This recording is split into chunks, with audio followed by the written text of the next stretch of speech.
नमस्कार फ्रेंड्स, परत एकदा आपल्या हेल्दी टिप्स मराठी चॅनलमध्ये. थंडीत किंवा पावसाळ्याच्या दिवसात पायांना भेगा पडणं ही अगदी कॉमन समस्या आहे. बहुतेक सर्वांनाच कमी अधिक प्रमाणात हा त्रास होतोच. पायांना भेगा पडण्याची अनेक कारणे आहेत. वजन वाढलेले असणे हे त्यातील एक प्रमुख कारण आहे. पावलांची त्वचा नाजूक असते. जास्त वजनाचा भार त्यावर पडला की तेथे भेगा पडतात. अशा भेगांमुळे चालताना पावले दुखणे तसेच भेगांमधून रक्त येणे असा त्रास होऊ शकतो. याशिवाय थंडी आणि पावसाच्या दिवसात देखील त्वचा कोरडी पडते, त्यामुळे देखील पायांना भेगा पडतात. पावलांच्या भेगांमुळे शरीरात इन्फेक्शन देखील होण्याचा धोका असतो.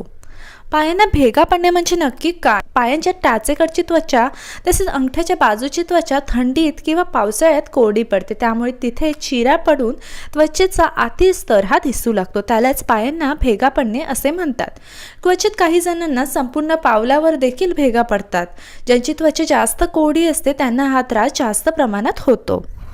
आता आपण या व्हिडिओमधून पाहूयात की पायांना भेगा पडण्याची प्रमुख कारणे काय आहेत. एक म्हणजे कोरडी त्वचा. त्वचा कोरडी असणे हे पायांना भेगा पडण्याचे सर्वात प्रमुख कारण आहे. अशी त्वचा नाजूक असते, त्यामुळे ती लवकर फाटते. थंडी व पावसाच्या दिवसात त्वचेला जास्त कोरडेपणा येऊन जास्त त्रास होतो.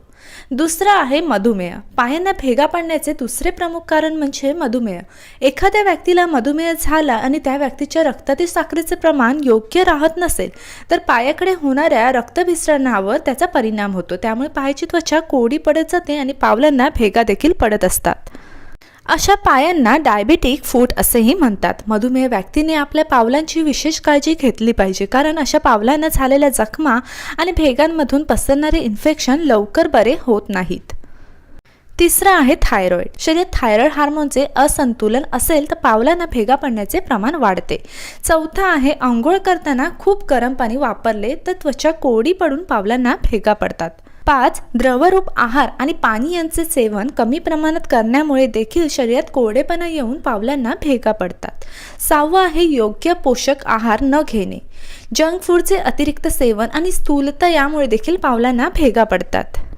7. अनवाणी पायांनी चालण्यामुळे देखील पावलांच्या भेगांचा धोका वाढतो. अनवाणी पायांनी लहान खडे काटे असणाऱ्या रस्त्यांवर चालू नये.